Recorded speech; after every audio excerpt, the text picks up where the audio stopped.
all sing together. Does it work?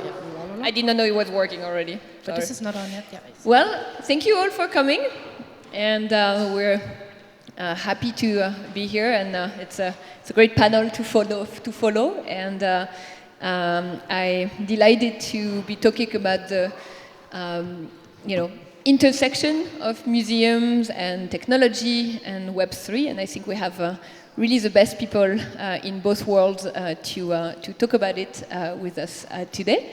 And so I have many hats, but today I am really here as the representative of We Are Museums, which is a non-profit organization organizing educational programs for museums and technology.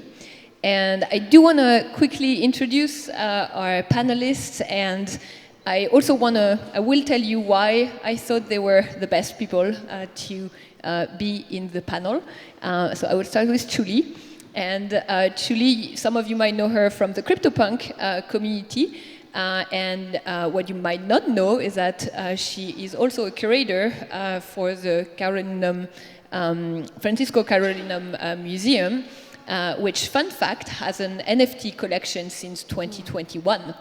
You might not have known that. And then we have Colborn, founder of MoCA, which stands for Museum of Crypto Art, which is a purely digital museum of crypto art, as the name says it, and that really pushes the boundaries of what we think a museum is, and rethinking also the mechanisms that are used to showcase and preserve the arts. So this will be exciting to talk about this. And then we have Constance, who is the head of economic development at the Musée d'Orsay. And to me, she is the one true believer in Web3 at the Musée d'Orsay, which is, a very traditional institution, but it takes people like Constance to believe in change, and so we're very happy to have you. Then we have Aleksandra, who is newly head of art at Tschuuuly for the Tezos Foundation, and who is taking over all the art collaborations between Tezos and institutions like the Musée d'Orsay. And finally, Agoria. Who has to introduce Agoria, famous digital artist and internationally renowned electronic music DJ, who had a show at the Musée d'Orsay a few months ago, February, that started, and of presenting some of his work, remixing and reinventing works from the Musée d'Orsay. So, many experts, very broad subjects, and now 40 minutes to talk about it in a clear manner. But I think you might have seen, in the past few years, experiments of museums doing digital postcards, digital souvenirs, and a few other things. And from afar, it might sound like, okay, they're just dipping their finger, testing the water, what can we do? But I must tell you that you might think of museums in a traditional manner as a little slow to adopt, but very early on, even before 2021, I think a lot of the discussion I had were actually with museums.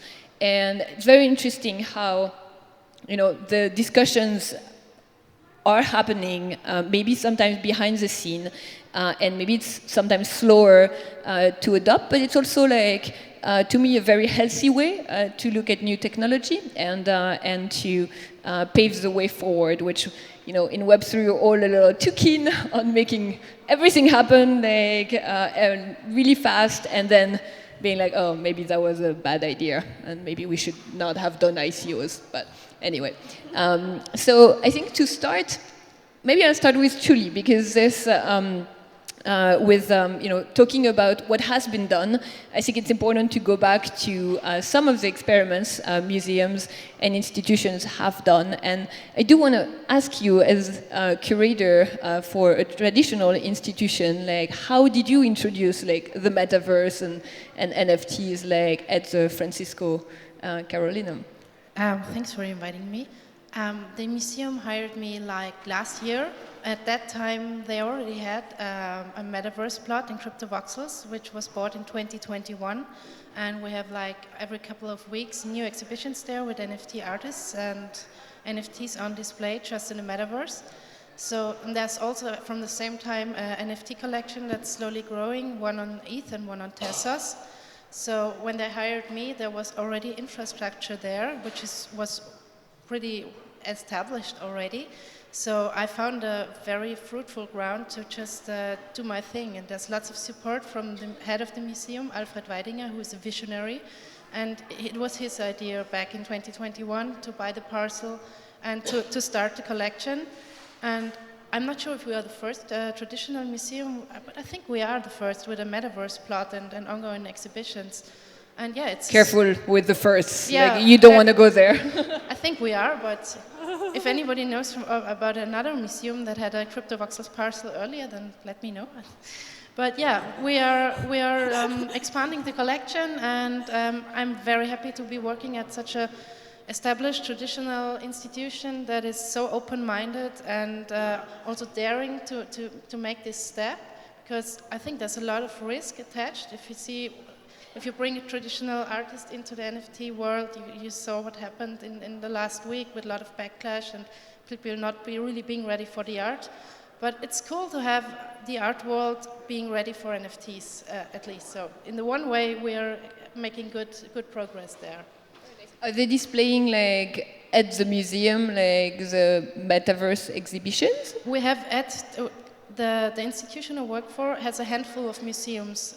And we have at the OK, the offene Kulturhaus, there's one docking station in the entry area where you can there's a computer and there is the avatar spawns every 10 minutes again in our exhibition in the metaverse, and people can just go to the computer and walk around. So it's really easy to access.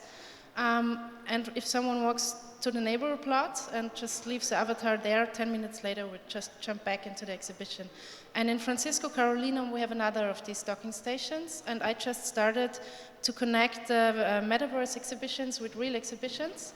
Right now we have Steve Pikelny, and he has some really nice physical outputs also, so I have them hanging on the wall.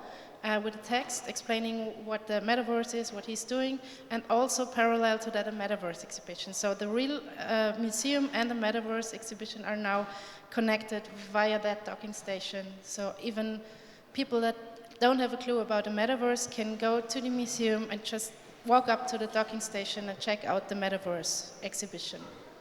Very nice, and that's a good segue to like the exhibition that Agoria did with the Musée d'Orsay in collaboration with Tezos as well, and wondering like if you can tell us, like, for the people who could not go to Paris, kind of how what was the idea behind the exhibition, because it was really embedded in the museum, more traditional hall, and maybe Constance, if you can tell us how the idea kind of... I'll tell you the context and you'll explain the artwork.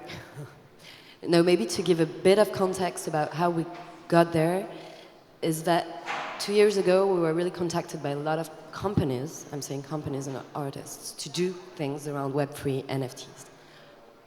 So we've started to say, okay, we need to do our own research, and it is this time that we started with the WAC Fellowship to really train ourselves. We were seeing what the Belvedere was doing, what the British Museum were doing, because one thing that is important is that Musée d'Orsay, compared to the Centre Pompidou, for instance, we can't acquire or be donated artworks beyond, we can only, the only period that we have is between 1848 and 1914.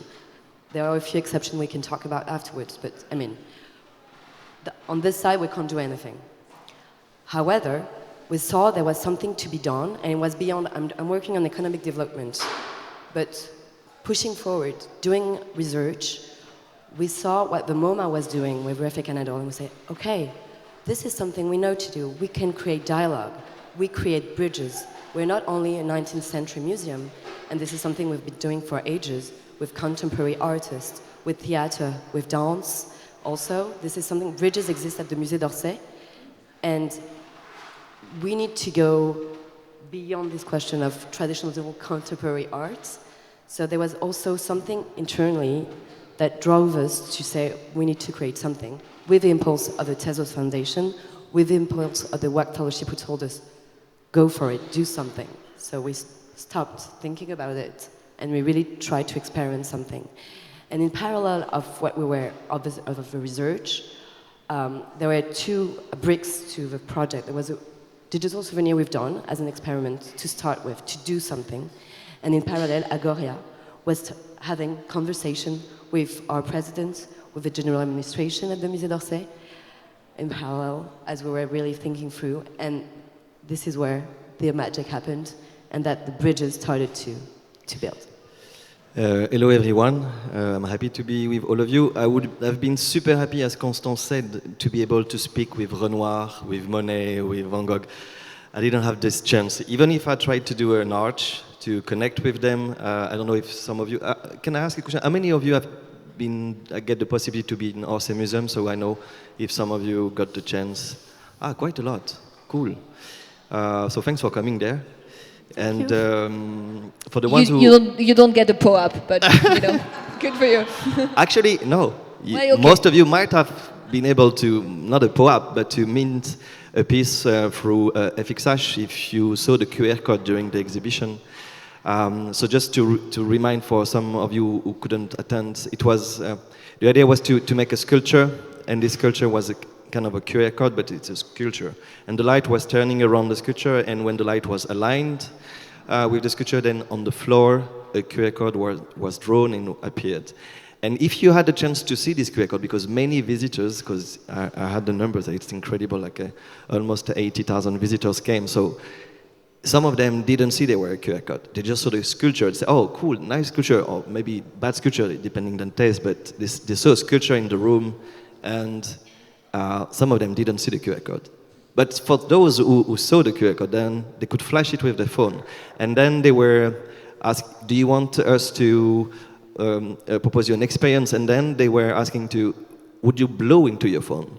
So the idea was to show art without screens, because we're all in digital art, but if you go to an institution like Orsay Museum, I would have think a bit bad just to have like, I don't know, 30 screens around paint and sculpture, so that's why we came up with the idea to show a sculpture, and then we say, okay, so how we show digital art that now we're done a sculpture, and then we say, okay, let's try to find an idea, and we came with this essence of life, the blow, and so people were in the room like blowing into their phones. And so it was very funny because sometimes there were like 50 people in the room and you can see the shy blower like and the one who were like so it was, well, I love it, of course, it was a, you know, in contemporary art, people would say, okay, maybe it was a bit too much of an experience, you know, because sometimes the performance is the performance and the fact of acting inside the performance can be a bit tricky. But I wanted to bring actually digital art into a museum through a way of not too much brainy. Even we have worked for 2 years to make it happen because it was so complex. But then when you were there in the room, you didn't think about all of this. And then you were just here, okay, you blow, okay, cool, oh, that's digital art, that's NFT. So my vision for an artist when they had a chance to be called, because of course it's not me who say, hello, Orsay Museum, I want to do something with you.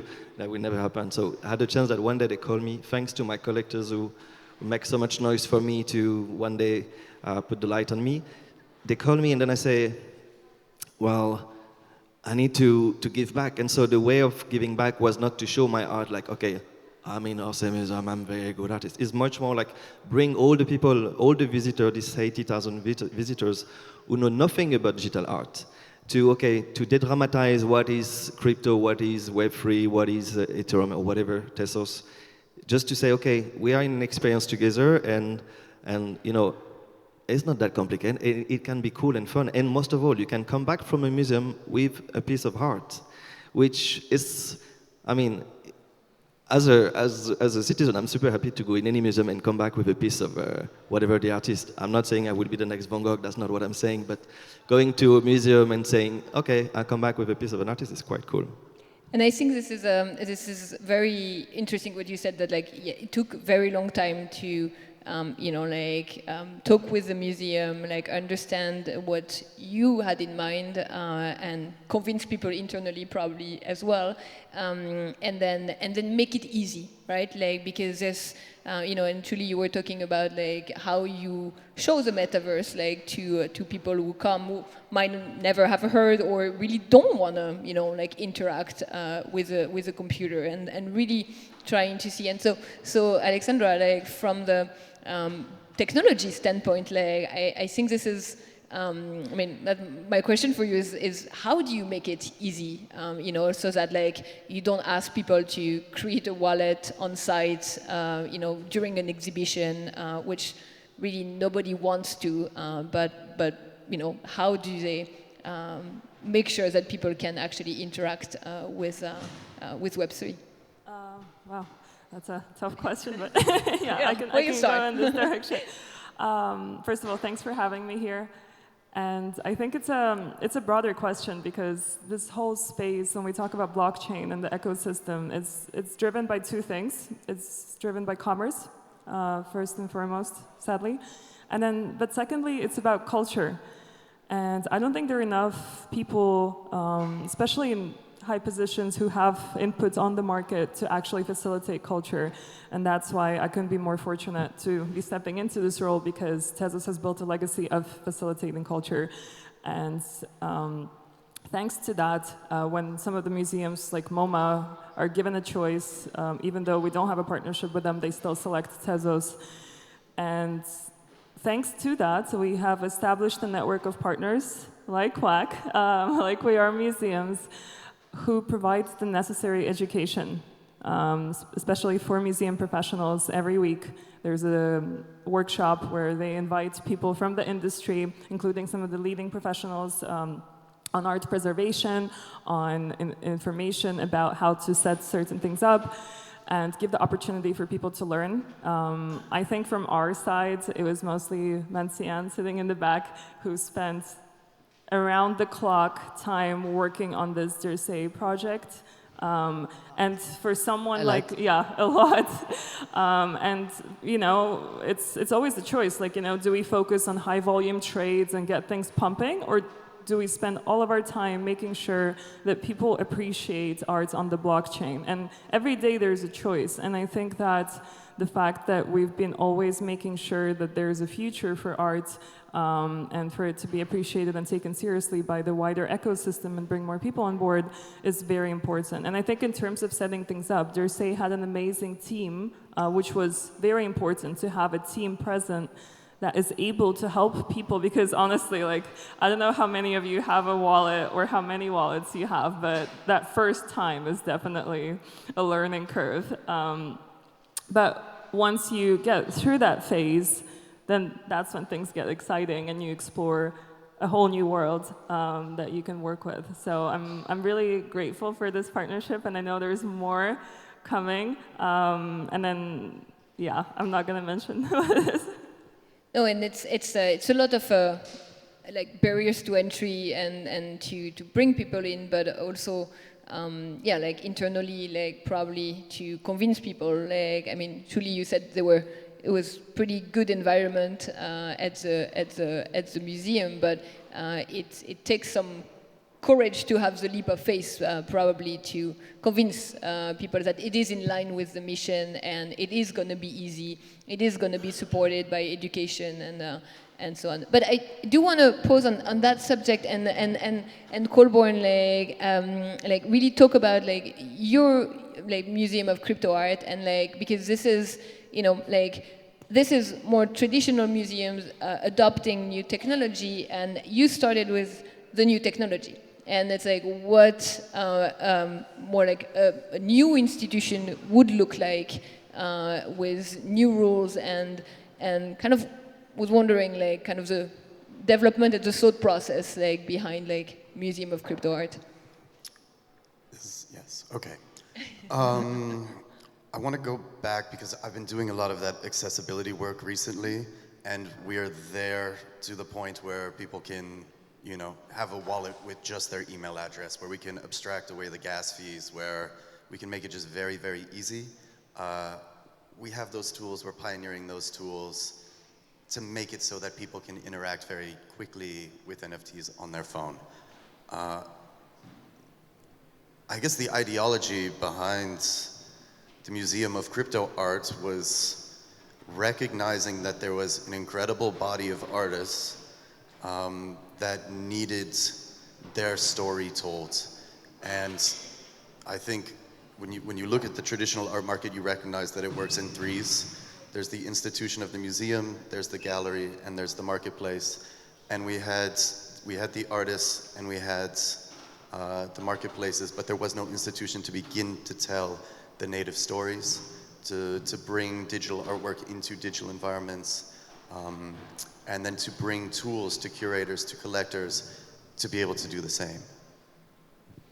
And so this is like, because it's true that like we haven't, I mean, okay, we have 40 minutes, but we haven't defined like what we mean by museum, you know, and there can be many missions and like, you know, about safeguarding the work for the public, like showing it, explaining it, preserving it, and so there's, you know, and now you see new museums like the Museum of Ice Cream. Not quite sure what the mission of the Museum of Ice Cream is, but it's for my son. It's a thing. It's a thing. Yeah, so it was obviously very tongue-in-cheek to appropriate the Mocha name and then invert kind of the ideology of what that institution stood for from a top-down power perspective, and begin to ideate around what a multinodal, ground-up museum experience could be like.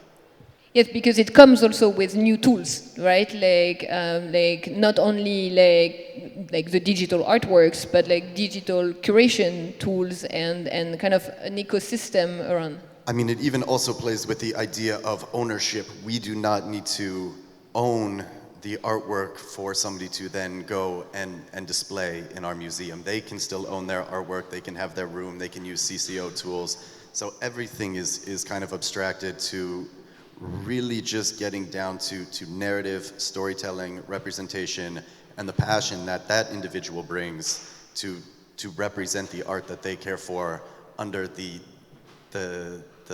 you know, the idea of museum. Yeah. And I mean, it goes back to like a little older mission of museums, right, or public museums in France. It's like really being the guardian of works that belong to the public. I mean, you can pretty much like... Yeah, we have kind of public status that we need to stick to. So there was the historical period of the artwork we display, the conservation. We also had the duty to share this to the public. But what is great, and with Impressionism, with post-Impressionism, with 19th century, is that it's also talking about modernity, and we were talking about the bridges earlier. We are still very top-down in the way we work, but the idea is to get more inclusive as we work. We have a new president who just arrived 2 weeks ago, and I think there are two words he really mentioned. I'm talking with him on Thursday to know more, but it's innovation and inclusivity. So I think there's definitely something that can be imagined with museums today on how the public can, you know, be a part of it. And I know he put some projects in place when in previous museum he was in, where the public had something to say about what was displayed, choosing the artwork they preferred to be displayed. This is something for now we don't do, but this is more on the traditional side, but I think there's something to be done. And with the Agoria's project, we gave the power, in a way, to the public to interact with what you've done, with your creation, which was really anchored with the museum collections also. So as we think for the museum, to the artists, and given back to the public, which had each one had its unique piece of art, which was its own. And it's not a postcard, it's not a digital souvenir, it's something more. And you said it earlier very well.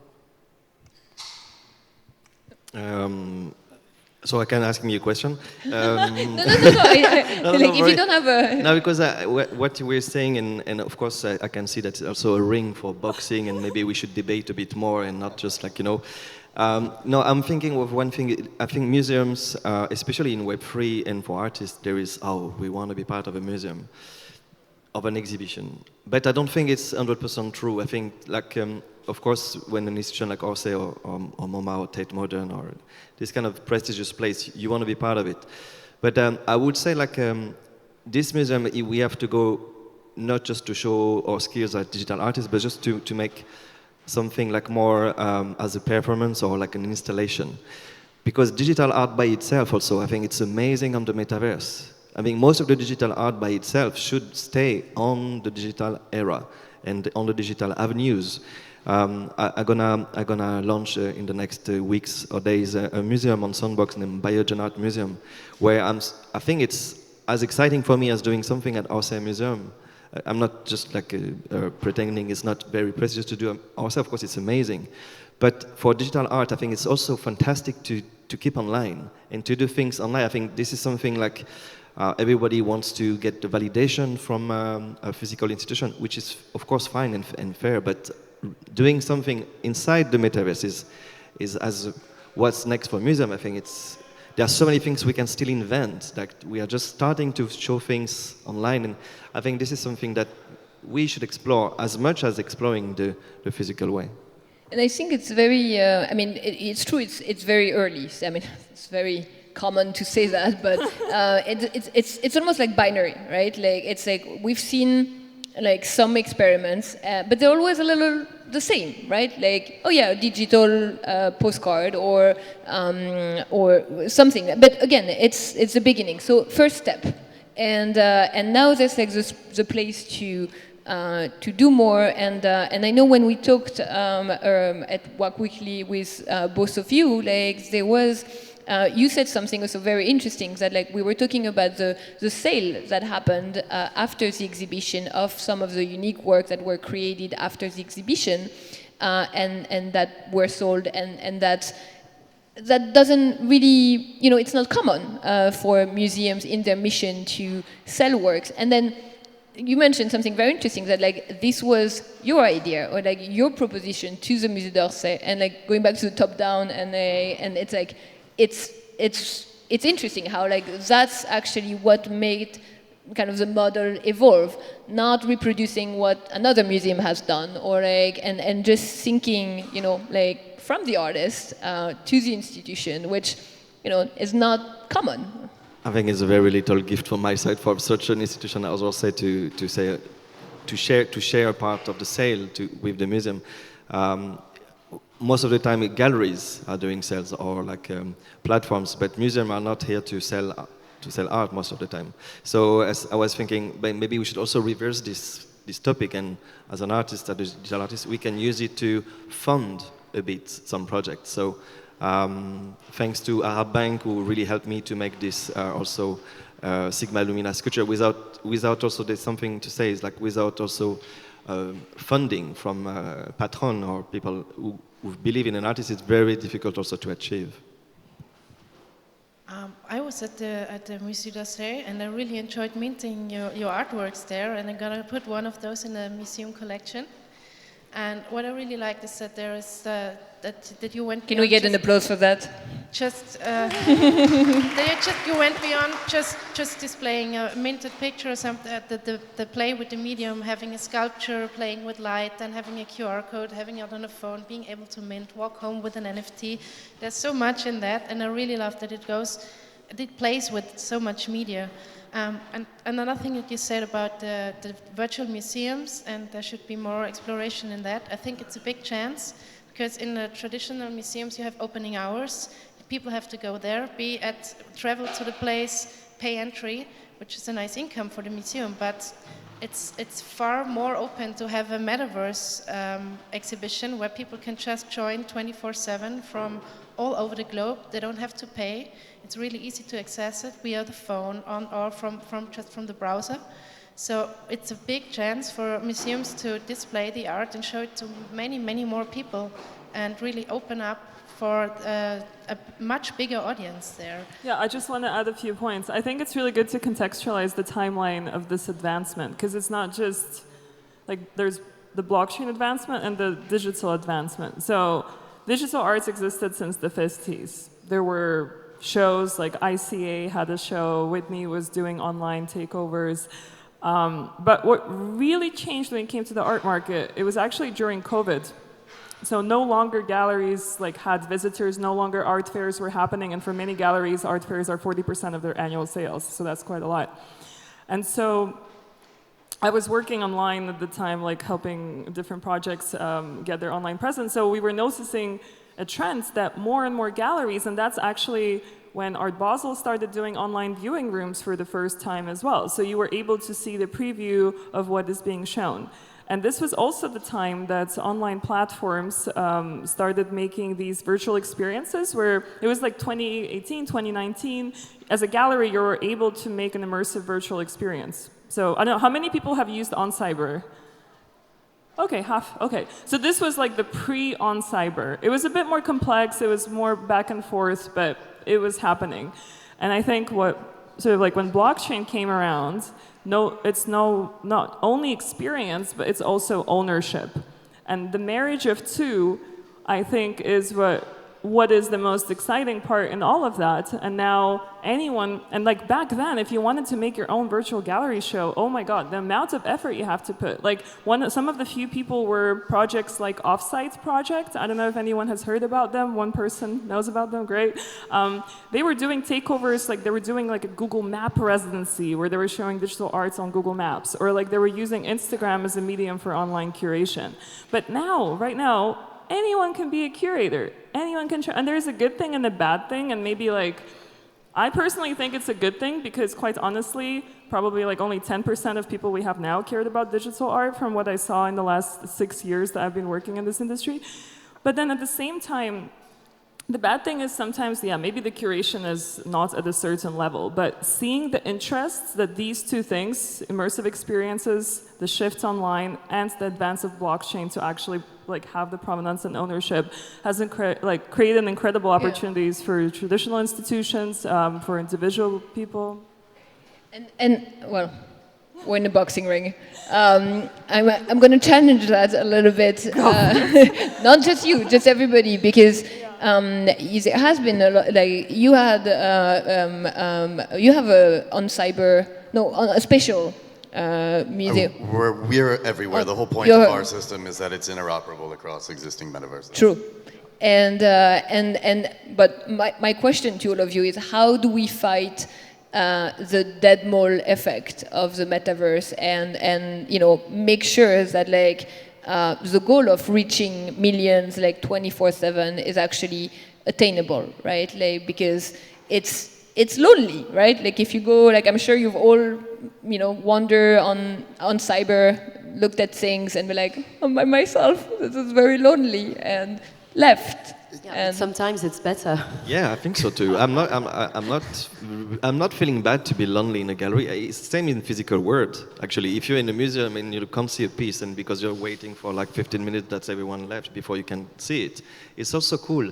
And another topic is like the few ones that are here with you in this space, in this virtual space, are the good ones most of the time. And then you can create connection, and then the community starts to grow like this. So I'm very positive, even if it's not impactful in terms of numbers so far. I think it's impactful in terms of relationships and experience, I feel.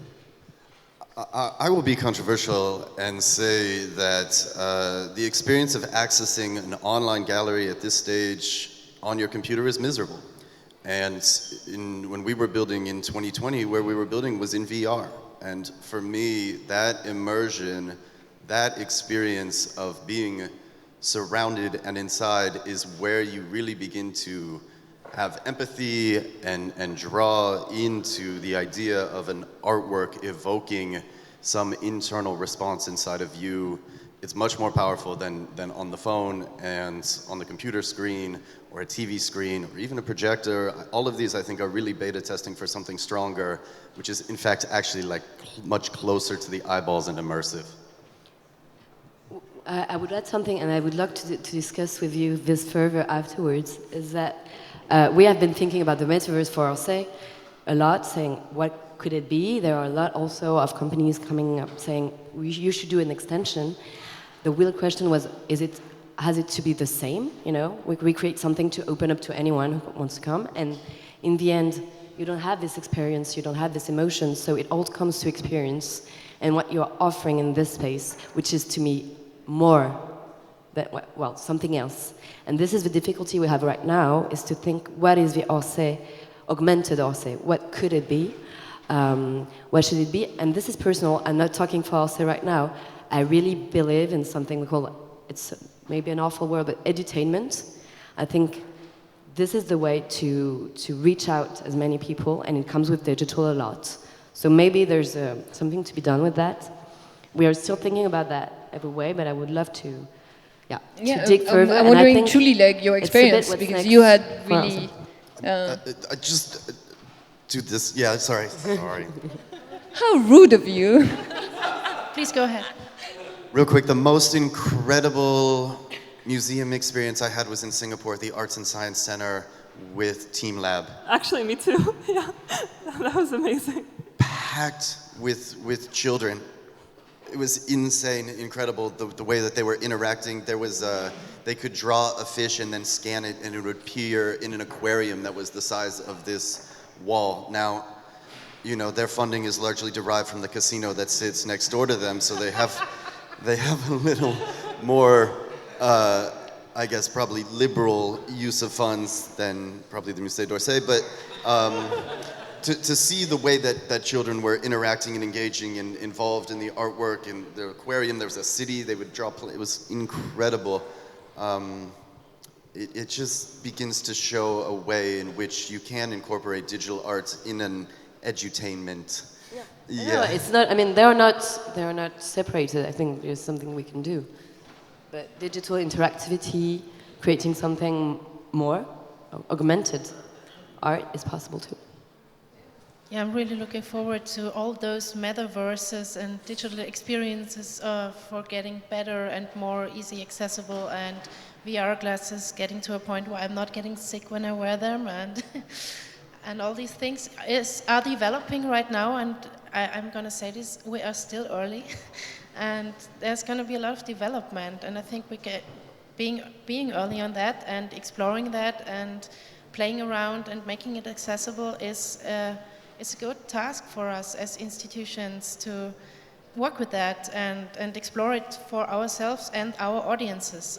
It's really important, and yeah, we're not there yet to have it really as the perfect experience, but I think, yeah, it will emerge, and it's exciting. And it's true that, like, and remember where, like, voxel started, right? Like, in black and white, like, all pixelated, not even 5 years ago. And so it's like, I think with everything, like, it's like, instead of saying, I say that a lot as well, that we're still early, I think you have to think, like, what is it going to be in, like, 5 steps, you know, like, down the line? And, you know, you're talking about virtual reality. Yes, you know, that makes me seasick as well, like having the headsets. But, you know, next step, like, with the AR, with, you know, like, kind of the fifth next step, like, of that, and preparing for it, and I think I want to leave room for at least one or two questions. We have 5 minutes left, but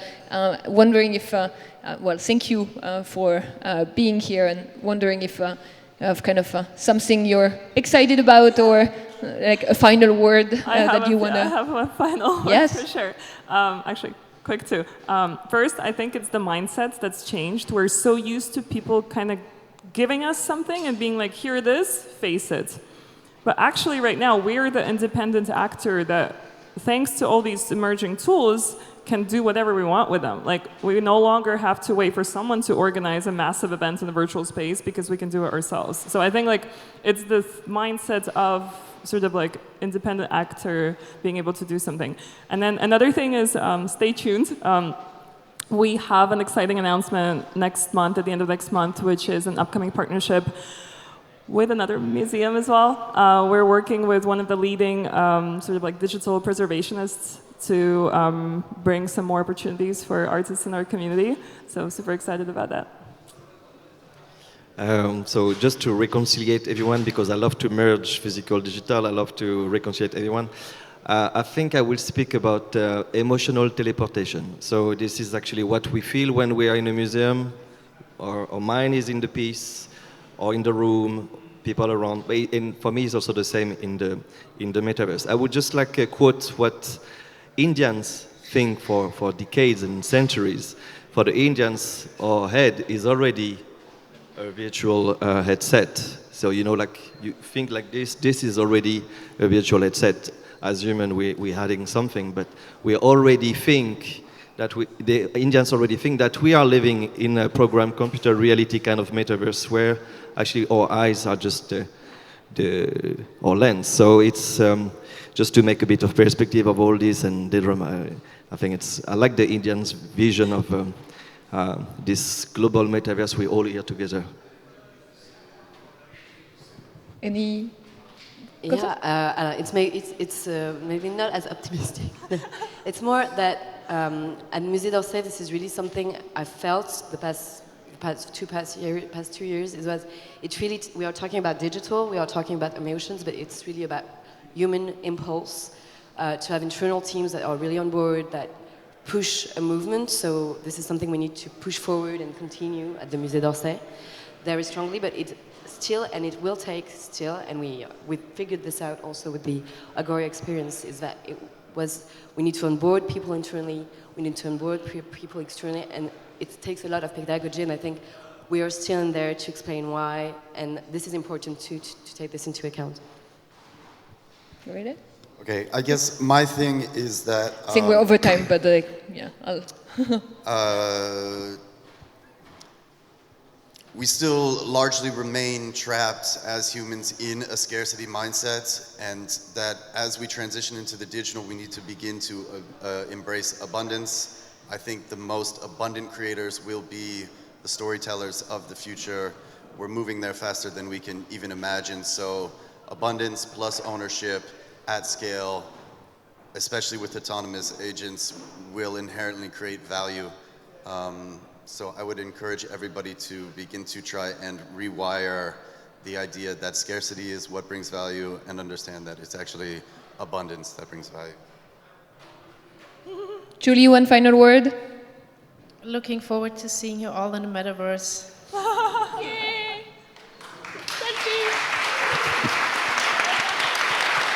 Thank you. So unfortunately, we don't have time for questions, but we will be here. Find us if you want to talk to us. Thank you.